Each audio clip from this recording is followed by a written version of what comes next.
Open yourself to the transforming experience of the power of now.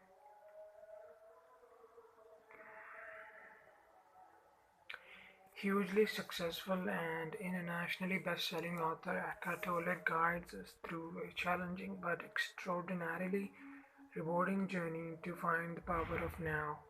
We learn that we can find our way out of psychological pain. Authentic human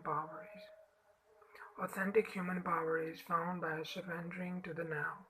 The silence and space all around us is one of the keys to entering inner peace. In the now, the present moment, problems do not exist. In the now, we discover that we are already complete and perfect. And the power of now is the Bible du jour, a must read for anyone looking for a modern take on spirituality. Essential reading for anyone who might be feeling weighed down by the past or fearful of the future. Read. ISBN 978-0340-7330509. Scanner code 9780340733509. Mind, body, and spirit 8.99 British pounds. It's the price. Eckhart Tolle TV at this time of accelerating transformation in response to what he calls the evolutionary impulse. Eckhart Tolle will be teaching in a pioneering new format, monthly webcasts designed to catalyze spiritual awakening, foster community, and provide clarity, guidance, and support. Now you have the opportunity to join people across the globe to experience Eckhart's life-changing teachings. As a member of Eckhart Tolle TV, you will have the opportunity to submit questions to Eckhart, participate in live recordings, view monthly talks by Eckhart, receive weekly present moment reminders, join online group meditations, and more. To start watching or to learn more, please visit www.eckharttolletv.com. www.capital E C small c KHART capital T small o LLE capital T capital V dot small c o m. Recommended resources: Stillness Speaks by Eckhart Tolle, Horror Mobius 2003, The Many Ways to Nirvana by the Dalai Lama, Horror Mobius 2004, The Last Hours of Ancient Sunlight by Thom Hartmann, Horror and Stoughton 2001, The Prophet's Way by Thom Hartmann, Horror Mobius 2002, The Living Wisdom of Socrates by Mark Forstater, Horror Mobius 2004.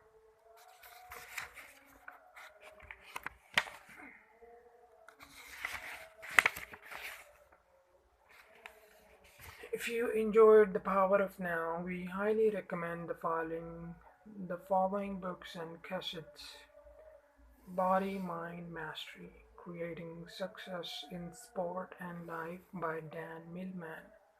Drawing on his own experiences, Don Millman offers a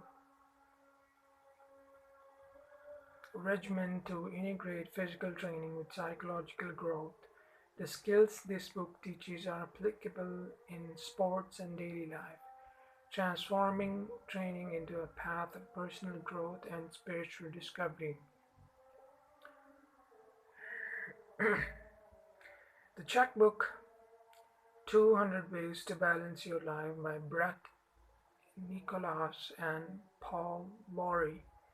The checkbook offers 200 suggestions to bring balance into our busy lives, some humorously simple, others profound enough to change your life. Conversations on Abundance and Right Livelihood audio by Neil Donald Walsh. In this animated and inspiring talk, Neil Donald Walsh speaks of how true abundance has nothing to do with what we have and everything to do with what we are being. Conversations on Holistic Living audio by Neil Donald Walsh.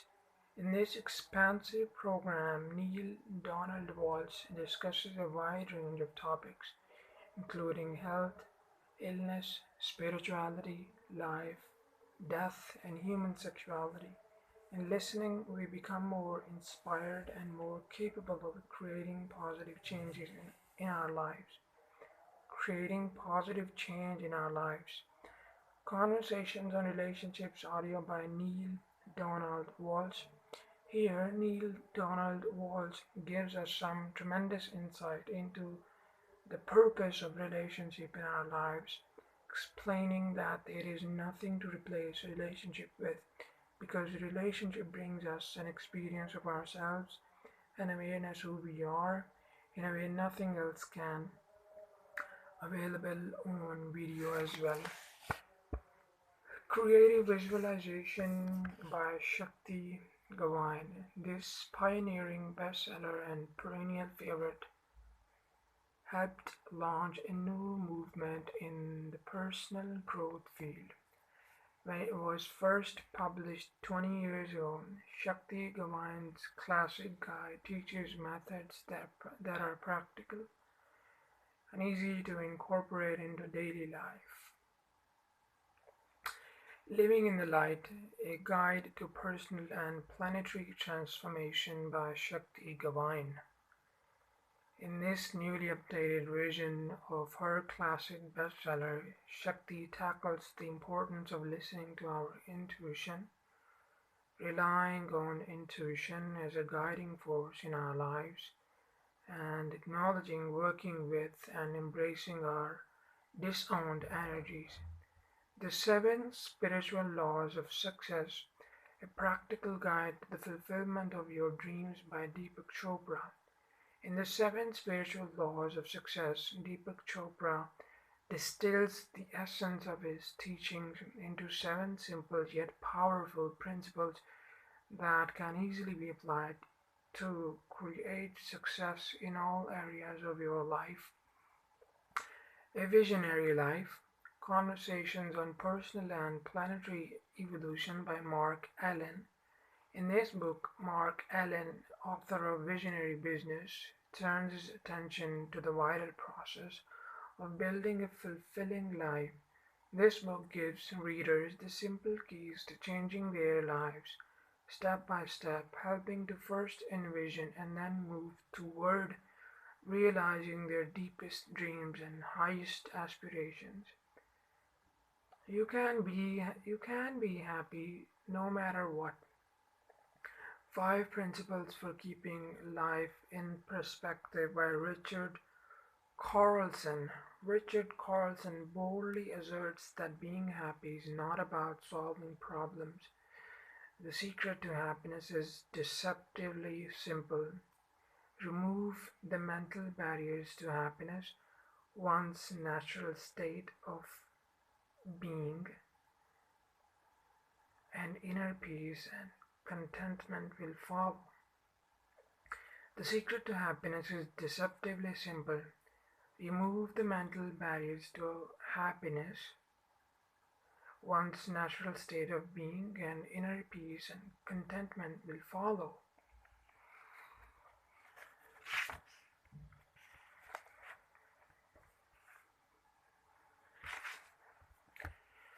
For information on talks, satsangs, intensives, retreats, and meditations given by Eckhart Tolle, see www.namastepublishing.com.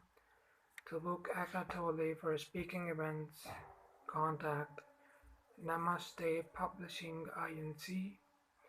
P.O. Box 62084, Vancouver, British Columbia, Canada B6JIZI. Telephone 604-224-3179. Fax 604-224-3354. Email namaste@bc.sympatico.ca.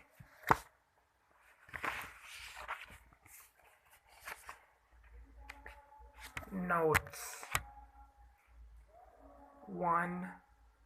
A. Koestler, The Ghost in the Machine, Arcana, London 1989, p. 180. 2. Z. Brzezinski, The Grand Failure, Charles Scribner's Sons, New York 1989, pp. 239. 4.0 A Course in Miracles, Foundation for Inner Peace, 1990, Introduction.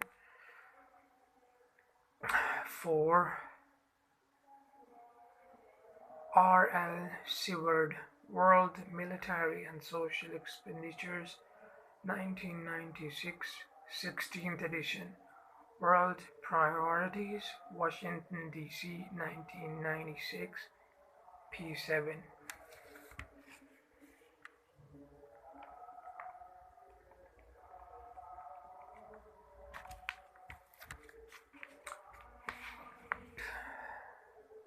Chapter 10. The Meaning of Surrender. Acceptance of the Now.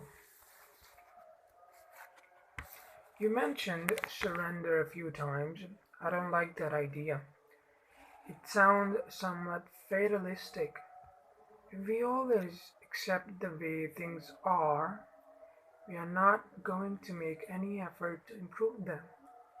It seems to me what progress is all about, both in our personal lives and collectively, is not to accept the limitations of the present, but to strive to go beyond them and create something better. If we hadn't done this, we would still be living in caves.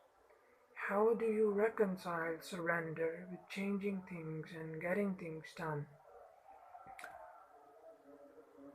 To some people, surrender may have negative connotations, implying defeat, giving up, failing to rise to the challenges of life, becoming lethargic, and so on.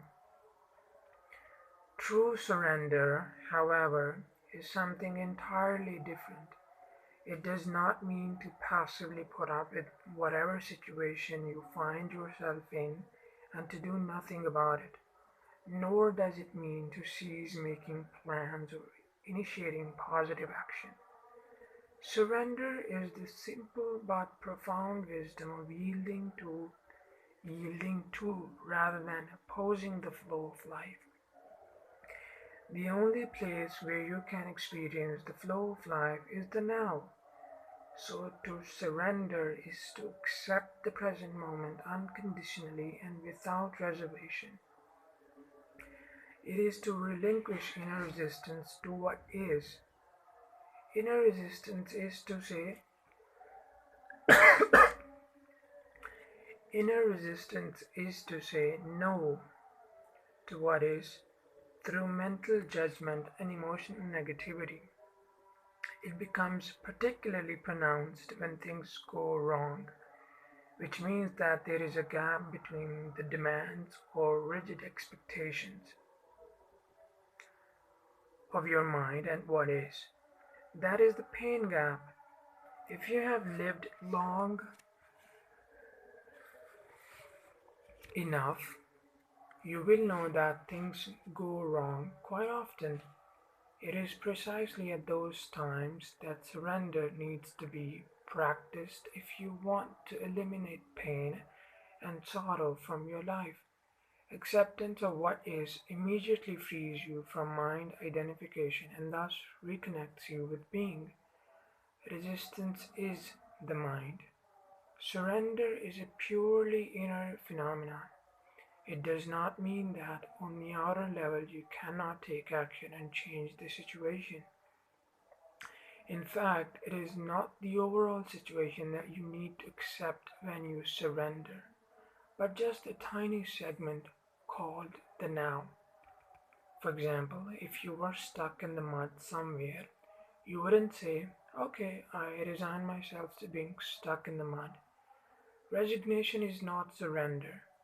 You don't need to accept an undesirable or unpleasant life situation, nor do you need to deceive yourself and say that there is nothing wrong with being stuck in the mud.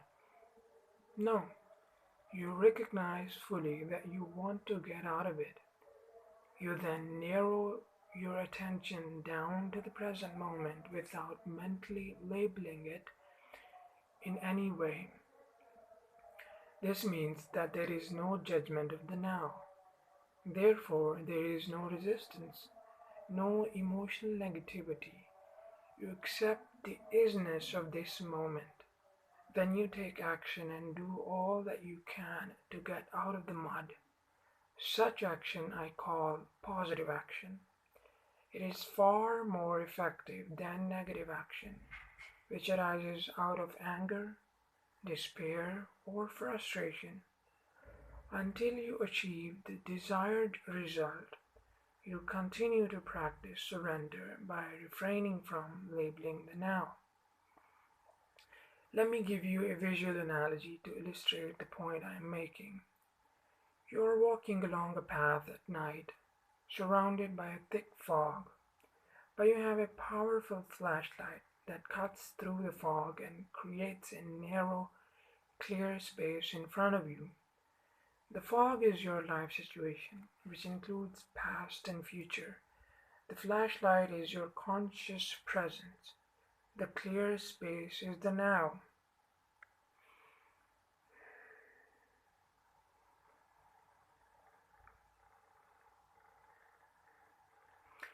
Non-surrender hardens your psychological form, the shell of the ego, and so creates a strong sense of separateness. The world around you, and people in particular, come to be perceived as threatening. The unconscious compulsion to destroy others through judgment arises, as does the need to compete and dominate. Even nature becomes your enemy, and your perceptions and interpretations are governed by fear. The mental disease that we call paranoia is only a slightly more acute form of this normal but dysfunctional state of consciousness. Not only your psychological form, but also your physical form, your body, becomes hard and rigid through resistance. Tension arises in different parts of the body, and the body as a whole contracts. The free flow of life energy through the body, which is essential for its healthy functioning, is greatly restricted. Body work and certain forms of physical therapy can be helpful in restoring this flow, but unless you practice surrender in your everyday life, those things can only give temporary symptom relief since the cause, the resistance pattern, has not been dissolved. There's something there's something within you that remains unaffected by the transient circumstances that make up your life situation, and only through surrender do you have access to it. It is your life, your very being, which exists eternally in the timeless realm of the present. Finding this life is the one thing that is needed, that Jesus talked about. If you find your life situation unsatisfactory or even intolerable, It is only by surrendering first that you can break the unconscious resistance pattern that perpetuates that situation. Surrender is perfectly compatible with taking action, initiating change, or achieving goals. But in the surrendered state, a totally different energy, a different quality flows into your doing. Surrender reconnects you with the source energy of being. And if your doing is infused with being, it becomes a joyful celebration of life energy that takes you more deeply into the now. Through non resistance, the quality of your consciousness and therefore the quality of whatever you are doing or creating is enhanced immeasurably. The results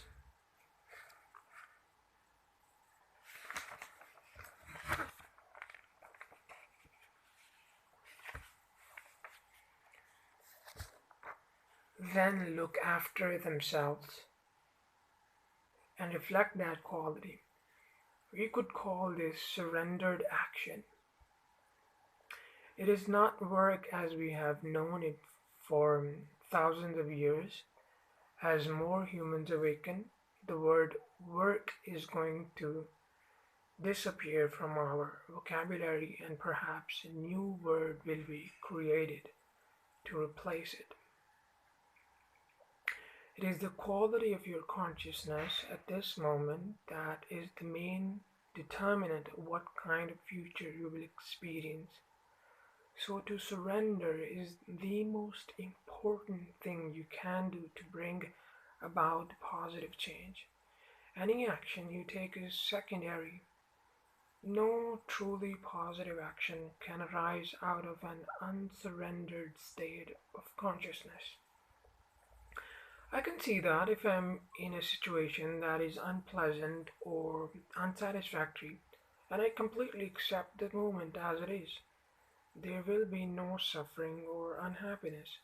I will have risen above it, but I still can't quite see where the energy or motivation for taking action and bringing about change would come from if there isn't a certain amount of dissatisfaction.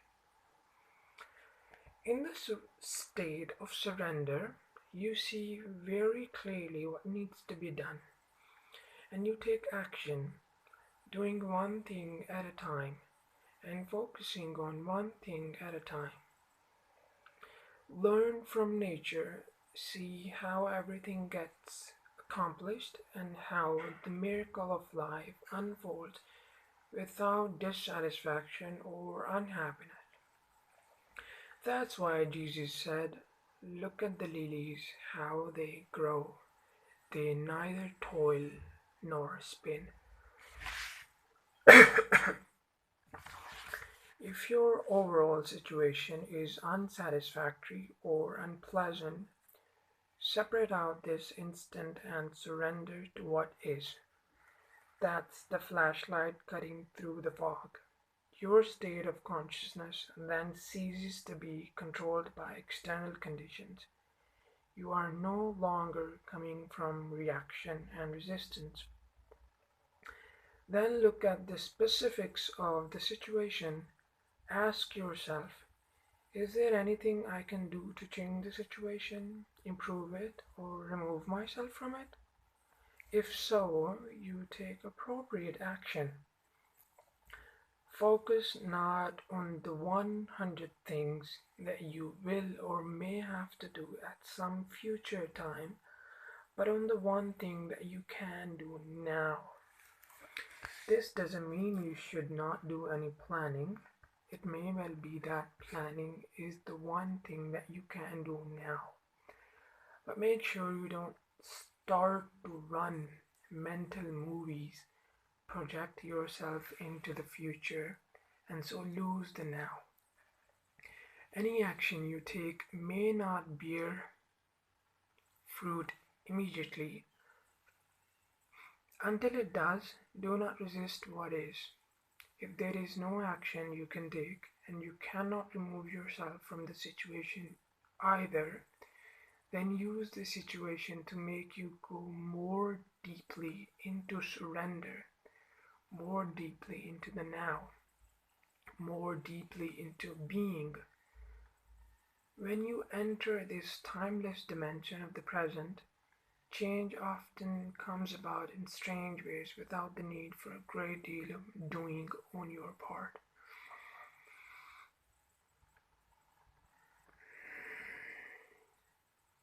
Life becomes helpful and cooperative if inner factors such as fear, guilt, or inertia prevented you from taking action.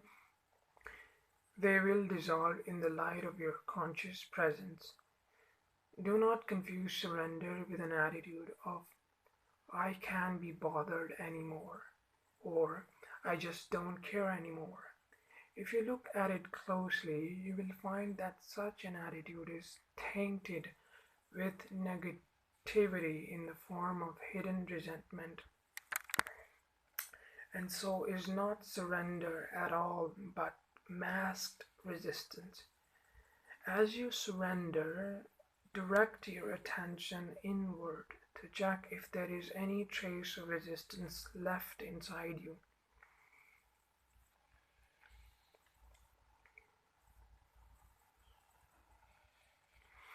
Be very alert when you do so, otherwise, a pocket of resistance may continue to hide in some dark corner in the form of a thought or an unacknowledged emotion. From mind energy to spiritual energy. Letting go of resistance is easier said than done. I still don't see clearly how to let go.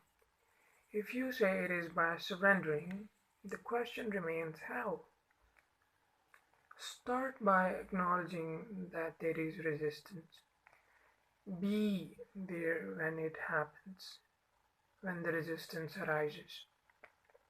Observe how your mind creates it, how it labels the situation, yourself, or others.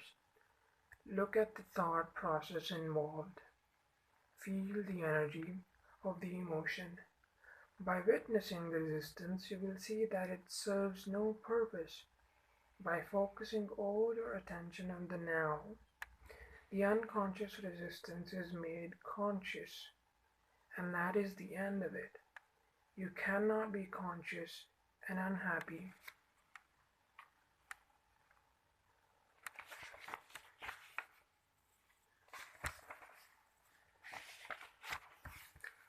Conscious and negativity.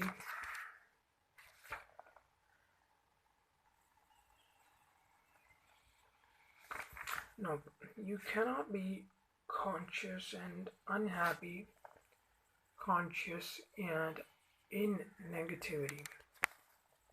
Negativity, unhappiness, or suffering in whatever form means that there is resistance, and resistance is always unconscious. Surely I can be conscious of my. Surely I can be conscious of my. No, surely I can be conscious of my unhappy feelings. Would you choose? Would you choose unhappiness? If you did not choose it, how did it arise? What is its purpose? Who is keeping it alive? You say that you are conscious of your unhappy feelings, but the truth is that you are identified with them and keep the process alive through compulsive thinking. All that is unconscious. If you were conscious, that is to say, totally present in the now, all negativity would dissolve almost instantly. It would not survive in your presence. It can only survive in your absence. Even the pain body cannot survive for long in your presence. You keep your unhappiness alive by giving it time. That is its lifeblood. Remove time through intense present moment awareness and it dies. But do you want it to die? Have you truly had enough? Who would you be without it? Until you practice surrender, the spiritual dimension is something you read about, talk about, get excited about, write books about, think about, believe in, or don't, as the case may be. It makes no difference. Not until you surrender does it become a living reality in your life. When you do, the energy that you emanate and which then runs your life is of a much higher vibrational frequency than the mind energy that still runs our world. The energy that created the existing social, political, and economic structures of our civilization, and which also continuously perpetuates itself through our educational systems and the media. Through surrender, spiritual energy comes into this world. It creates no suffering for yourself, for other humans, or any other life form on the planet. Unlike mind energy, it does not pollute the earth, and it is not subject to the law of polarities, which dictates that nothing can exist without its opposite, that there can be no good without bad. Those who run on mind energy, which is still the vast majority of the Earth's population, remain unaware of the existence of spiritual energy. It belongs to a different order of reality, and will create a different world when a sufficient number of humans enter the surrendered state and so become totally free of negativity. If the earth is to survive, this will be the energy of those who inhabit it.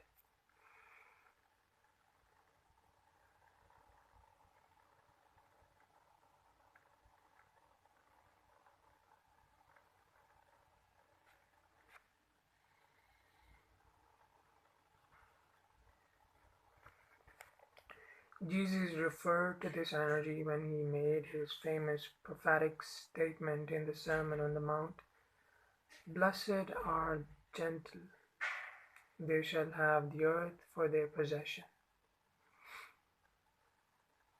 Quote unquote. It is a silent but intense presence that dissolves the unconscious patterns of the mind. They may still remain active for a while, but they won't run your life anymore. The external conditions that were being resisted also tend to shift or dissolve quickly through surrender. It is a powerful transformer of situations and people. If conditions do not shift immediately, your acceptance of the now enables you to rise above them. Either way, you are free. Surrender in personal relationships.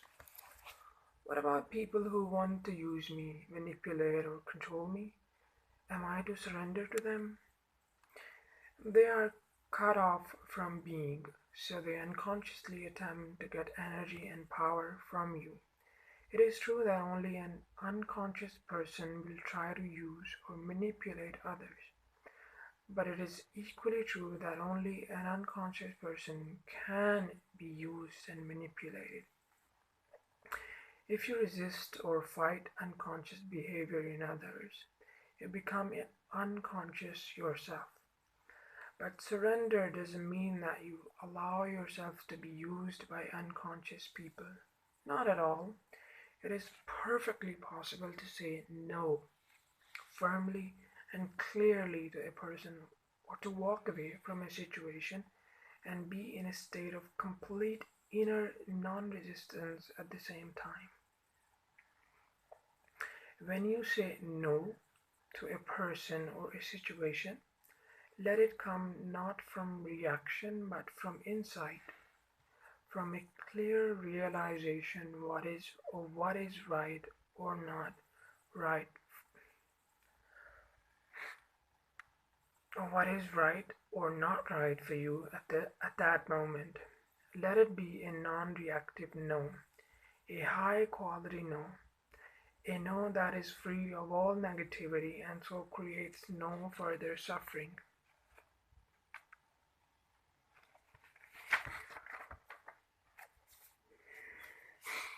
I am in a situation at work that is unpleasant. I have tried to surrender to it, but I find it impossible.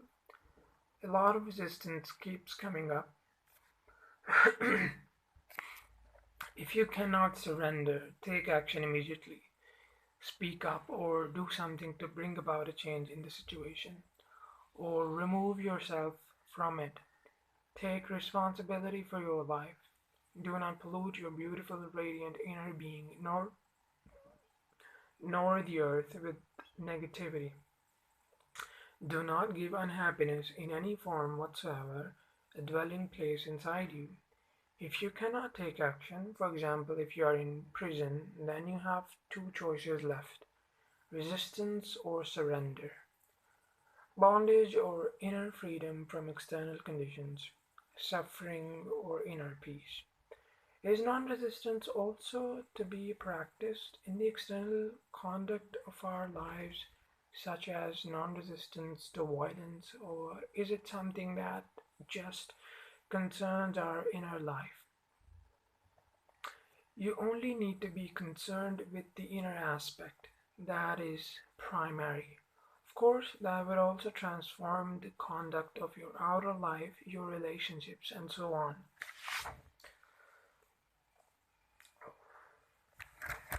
Your relationships will be changed profoundly by surrender.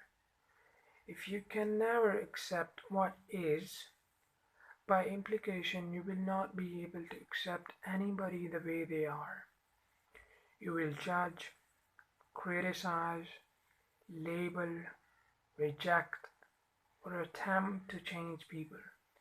Furthermore, if you continuously make the now into a means to an end in the future, you will also make every person you encounter or relate with into a means to an end.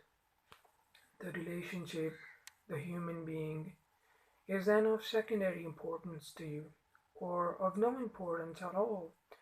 What you can't get out of the relationship is primary, be it material gain, a sense of power, physical pleasure, or some form of ego gratification. Let me illustrate how surrender can work in relationships. When you become involved in an argument or some conflict situation, perhaps with a partner or someone close to you, start by observing how defensive you become as your own position is attacked, or feel the force of your own aggression as you attack the other person's position. Observe the attachment to your views and opinions. Feel the mental, emotional energy behind your need to be right and make the other person wrong. That's the energy of the egoic mind. You make it conscious by acknowledging it, by feeling it as fully as possible. Then one day, in the middle of an argument, you will suddenly realize that you have a choice, and you may decide to drop your own reaction just to see what happens. You surrender. I don't mean dropping the reaction just verbally by saying, "Okay, you're right," with a look on your face that says, I'm ab- I am above all this childish unconsciousness. That's just that's just displacing the resistance to another level, with the egoic mind still in charge, claiming superiority. I am speaking of letting go of the entire mental emotional energy field inside you that was fighting for power. The ego is cunning, so you have to be very alert, very present, and totally honest with yourself to see whether you have truly relinquished your identification with a mental position and so freed yourself from your mind. If you suddenly feel very light, clear, and deeply at peace, that is an unmistakable sign that you have truly surrendered. Then observe what happens to the other person's mental position as you no longer energize it through resistance. When identification with mental positions is out of the way, true communication begins. What about non resistance in the face of violence, aggression, and the like? Non resistance doesn't necessarily mean doing nothing. All it means is that any doing becomes non reactive. Remember the deep wisdom underlying the practice of Eastern martial arts. Don't resist the opponent's force, yield to overcome. Having said that, doing nothing when you are in a state of intent. Having said that, doing nothing when you are in a state of intense presence is a very powerful transformer and healer of situations and people. In Taoism, there is a term called Wu Wei or Wu Wei, which is usually translated as actionless activity or sitting quietly doing nothing. In ancient China, this was regarded as one of the highest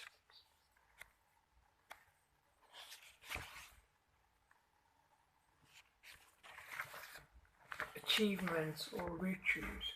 It is radically different from inactivity in the ordinary state of consciousness, or rather unconsciousness, which stems from fear, inertia, or indecision. The real doing nothing implies inner non resistance and intense alertness.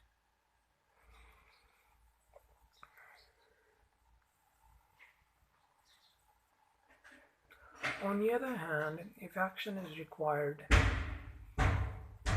you will know you will no longer react from your conditioned mind, but you will respond to the situation out of your conscious presence. In that state, your mind is free of concepts, including the concept of non-violence.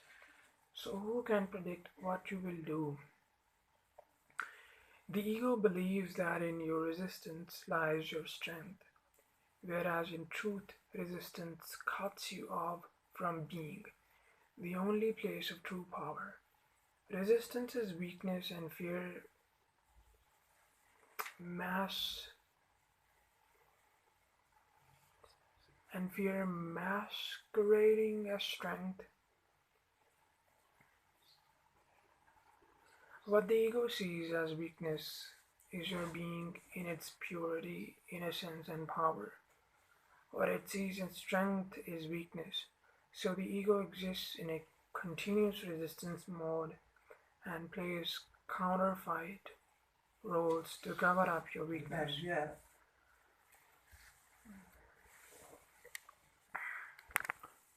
7:06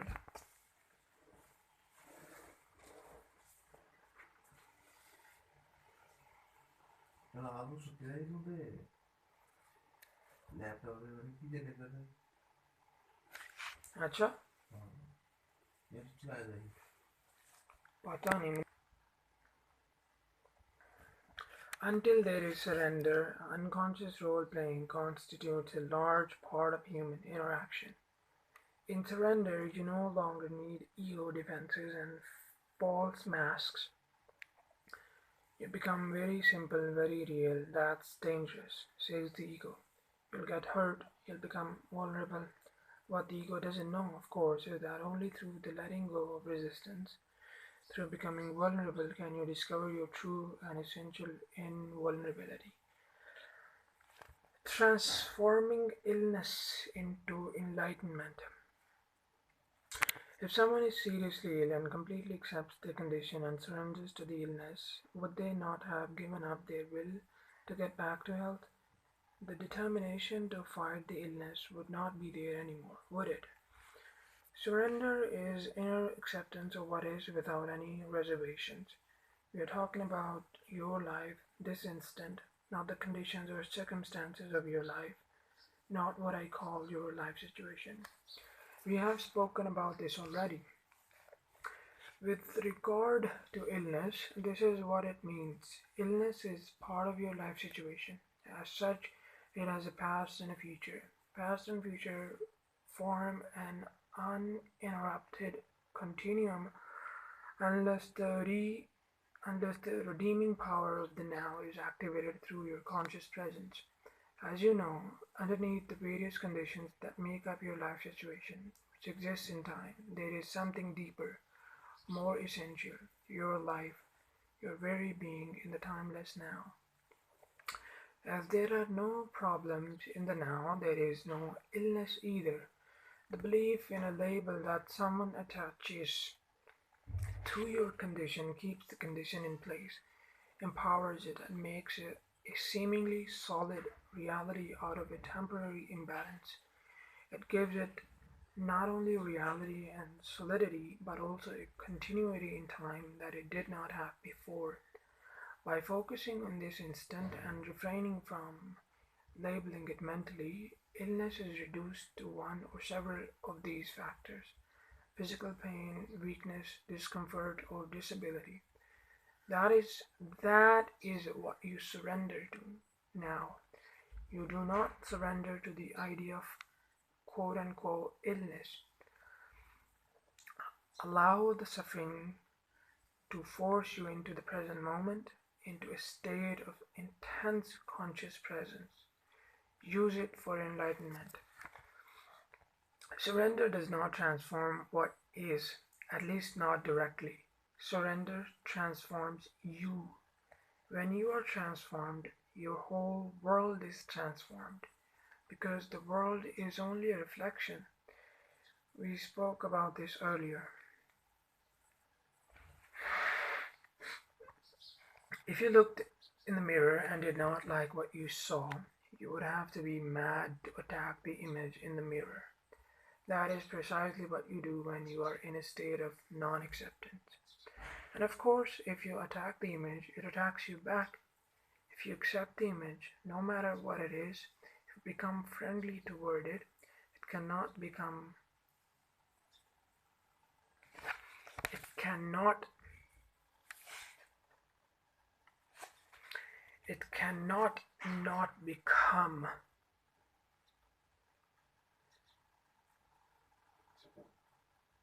friendly toward you. This is how you change the world. Illness is not the problem. You are the problem. As long as the egoic mind is in control.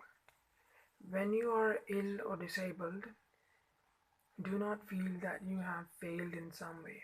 Do not feel guilty. Do not blame life for treating you unfairly. But do not blame yourself either. All that is resistance. If you have a major illness, use it for enlightenment.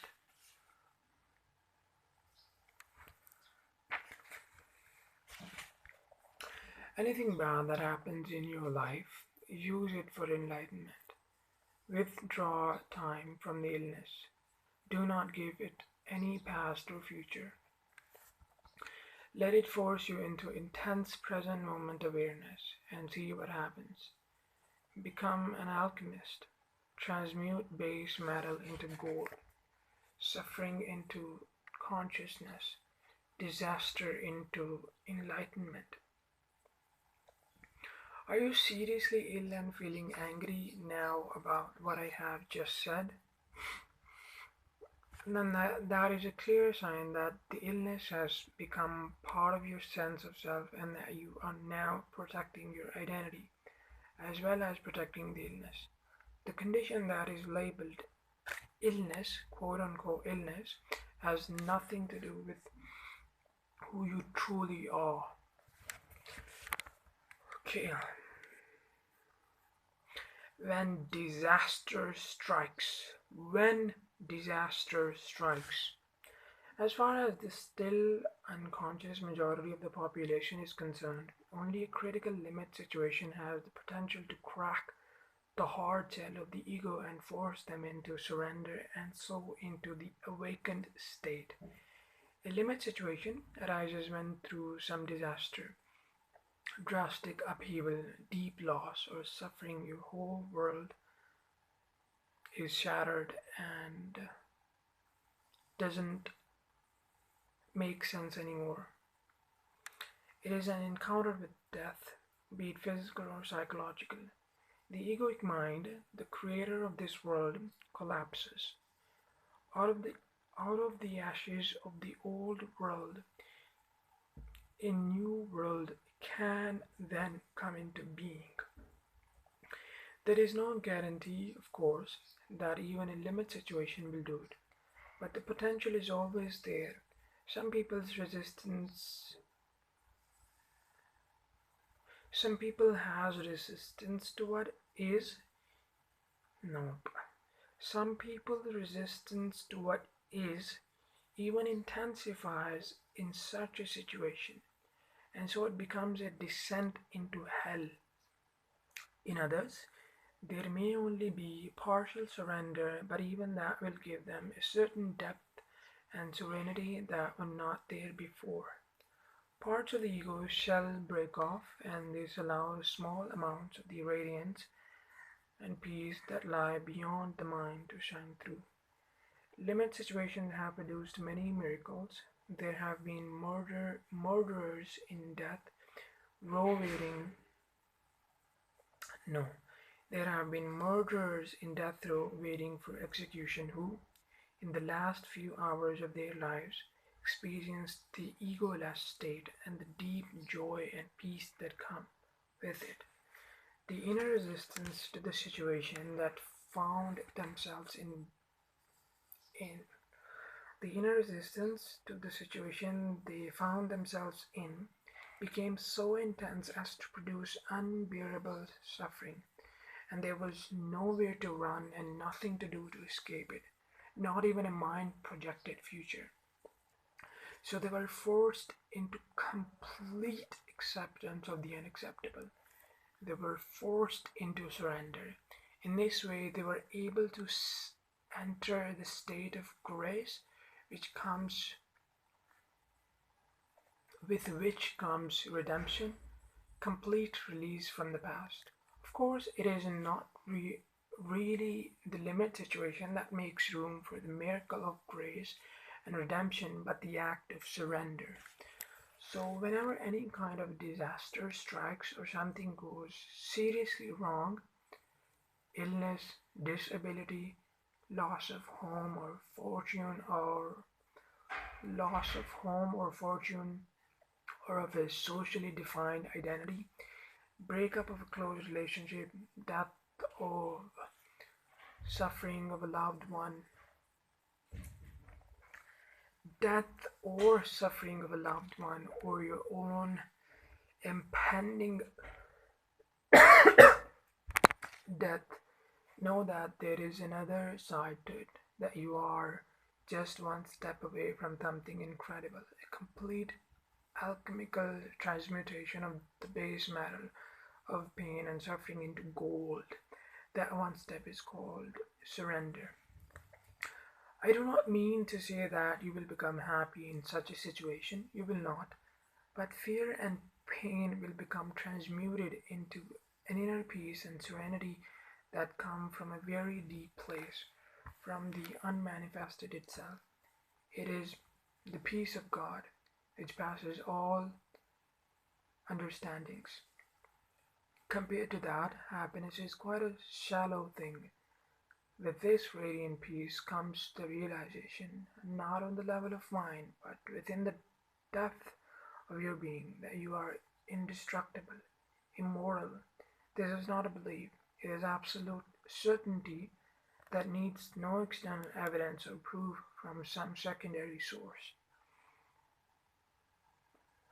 Transforming suffering into peace. I read about a Stoic philosopher in ancient Greece who, when he was told that his son had died in an accident, replied, "I knew he was not immortal." Is that surrender? If it is, I don't want it. There are some situations in which surrender seems unnatural and inhuman. Being cut off from your feelings is not surrender, but we don't know what his inner state was. and he said those words. In certain extreme situations, it may still be possible. It may still be impossible for you to accept. But you always get a second chance at surrender.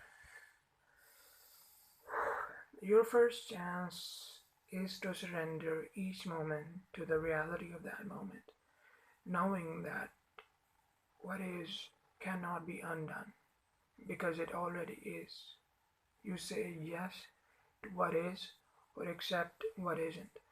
Then you do what you have to do, whatever the situation requires. If you abide in this state of acceptance, you create no more negativity, no more suffering, no more unhappiness. You then live in a state of non-resistance, a state of grace and lightness, free of struggle.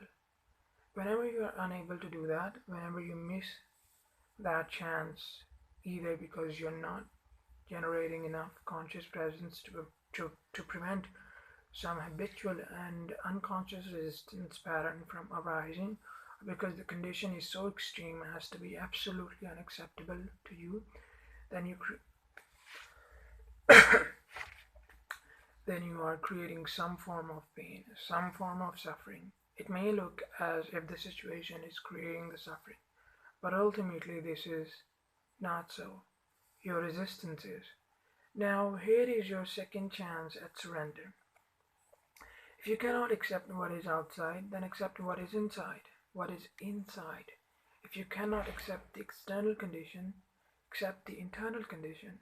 This means do not resist the pain. Allow it to be there. Surrender to the grief, despair, fear, loneliness, or whatever form the suffering takes. Witness it without labeling it mentally. Embrace it. Then see how the miracle of surrender transmutes deep suffering into deep peace. This is your crucifixion. Let it become your resurrection and ascension. I do not see how one can surrender to suffering. As you yourself pointed out, suffering is not non-surrender. How could you surrender to non-surrender? Forget about surrender for a moment. When your pain is deep, all talk of surrender will probably seem futile and meaningless anyway. When your pain is deep, you will likely have a strong urge to escape from it rather than surrender to it. You don't want to feel what you feel. What could be more normal? But there is no escape, no way out. There are many pseudo escapes: work, drink, drugs, anger, projection, suppression, and so on. But they don't free you from the pain. Suffering does not diminish in intensity when you make it unconscious. When you deny emotional pain, everything you do or think, as well as your relationships, become contaminated with it. You broadcast it, so to speak, as the energy you emanate, and others will pick it up subliminally.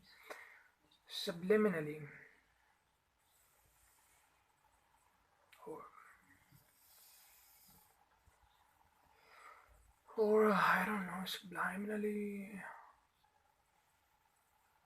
If they are unconscious, they may even feel compelled to attack or hurt you in some way, or you may hurt them in an unconscious projection of your pain.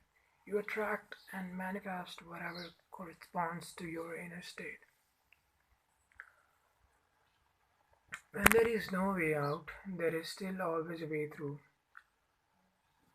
So don't turn away from the pain. Face it. Feel it fully. Feel it. Don't think about it. Don't think about it. Express it if necessary, but don't create a script in your mind around it. Give all your attention to the feeling, not to the person, event, or situation that seems to have caused it. Don't let the mind use the pain to create a victim identity for yourself out of it. Feeling sorry for yourself and telling others your story will keep you stuck in suffering. Since it is impossible to get away from the feeling, The only possibility of change is to move into it.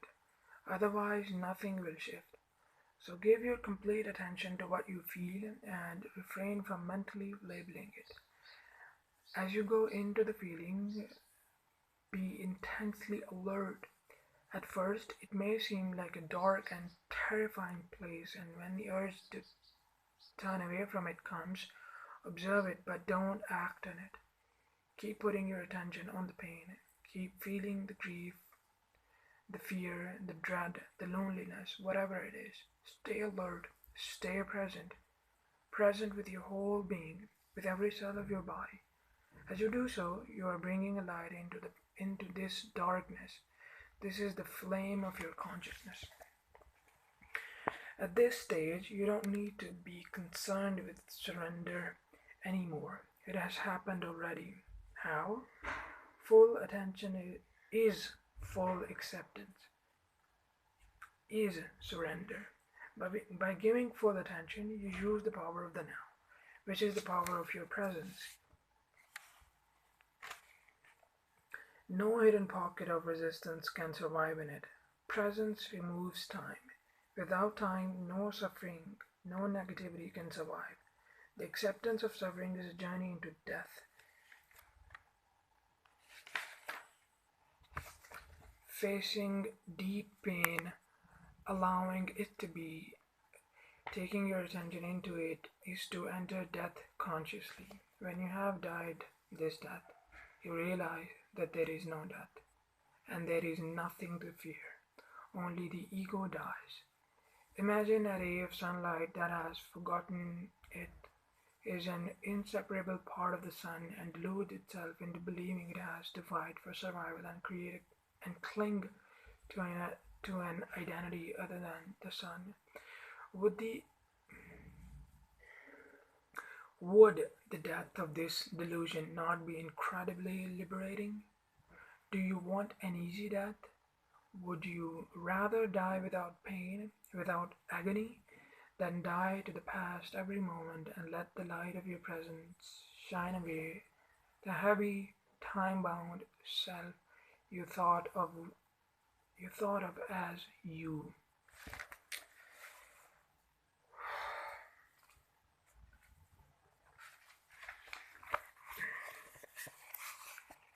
The way of the cross. There are many accounts of people who say they have found God through their deep suffering, and there is the Christian expression, the way of the cross, which I suppose points to the same thing. We are concerned with nothing else here. Strictly speaking, they did not find God through their suffering, because suffering implies resistance. They found God through surrender, through total acceptance of what is, into which they were forced by their intense suffering. They must have realized on some level that their pain was self-created. How do you equate surrender with finding God? Since resistance is inseparable from the mind, relinquishment of resistance, surrender, is the end of the mind as your master, the imposter pretending to be you, the false God. Since resistance is inseparable from the mind, relinquishment of resistance, surrender, is the end of the map of the mind as your master, the imposter pretending to be you, the false God. All judgment and all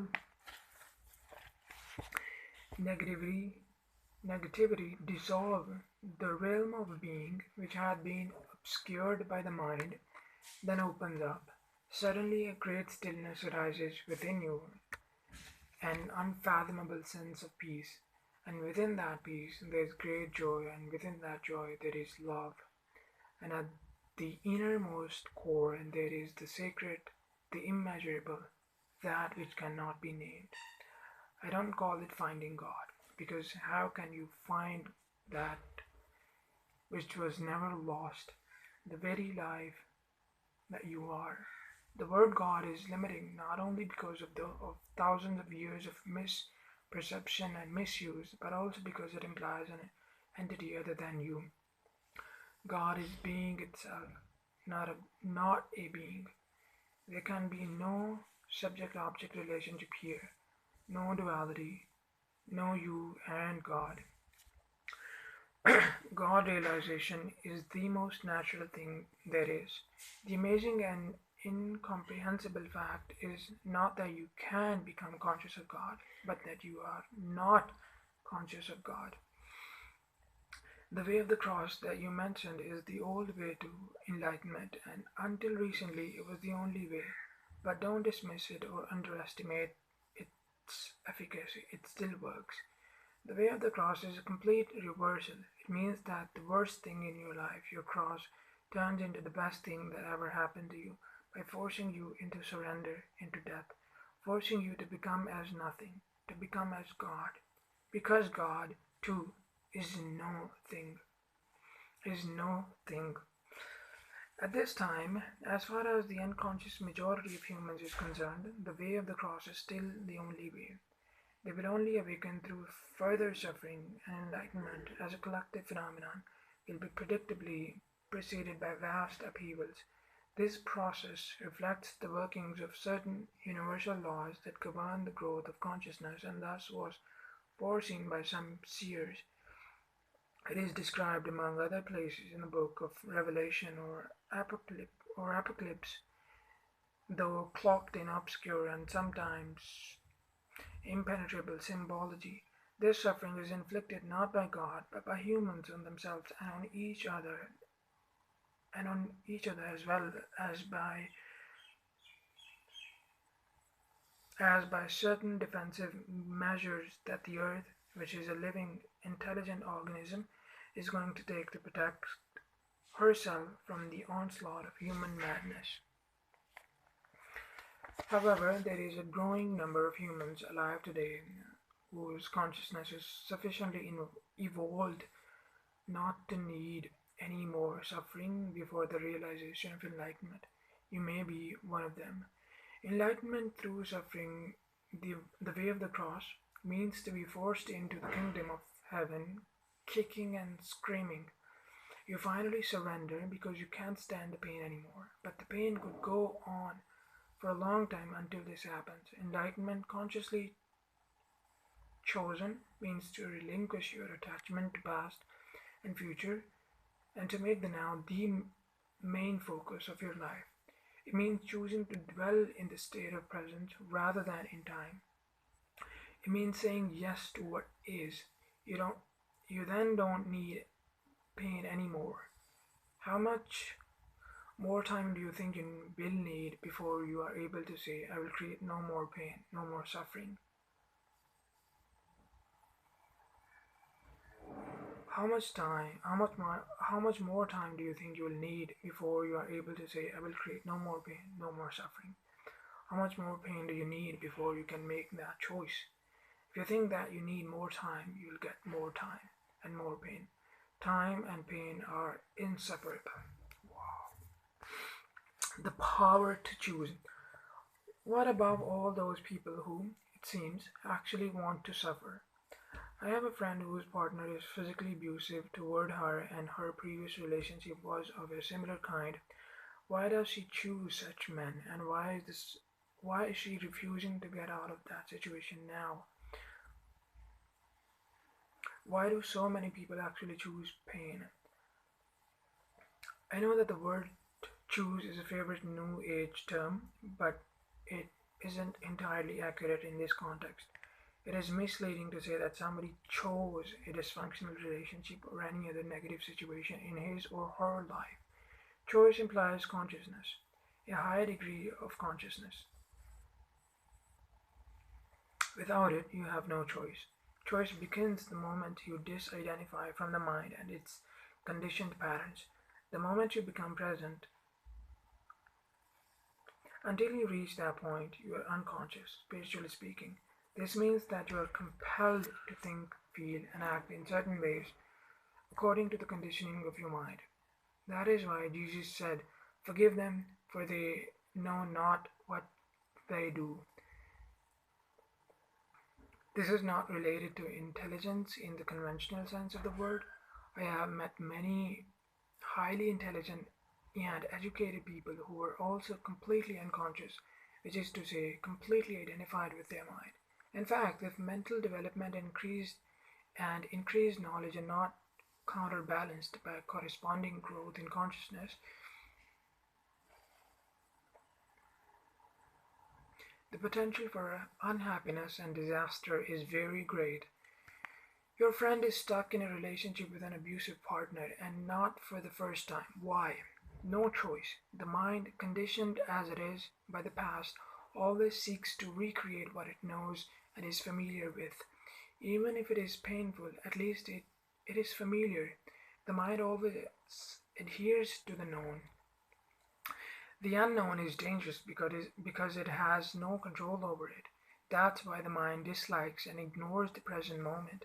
Present moment awareness creates a gap not only in the stream of mind but also in the past future continuum. Nothing truly new and creative can come into this world except through that gap, that clear space of infinite possibility. So, your friend, being identified with her mind, may be recreating a pattern learned in the past in which intimacy and abuse are inseparably linked. Alternatively, she may be acting out a mind pattern learned in early childhood according to which she is unworthy and deserves to be punished. It is possible, too, that she lives a large part of her life through the pain body, which always seeks more pain on which to feed. Her partner has his own unconscious patterns which complement hers. Of course, her situation is self created, but who or what is the self that is doing the creating? A mental emotional pattern from the past, no more. Why make a self out of it? Why make a self out of it? If you tell her that she has chosen her condition or situation, you are reinforcing her state of mind identification. But is her mind pattern who she is? Is it herself? Is it herself? Is it herself? Is it herself? Is her true identity derived from the past? Show your friend how to be the observing presence behind her thoughts and her emotions. Tell her about the pain body and how to free herself from it. Teach her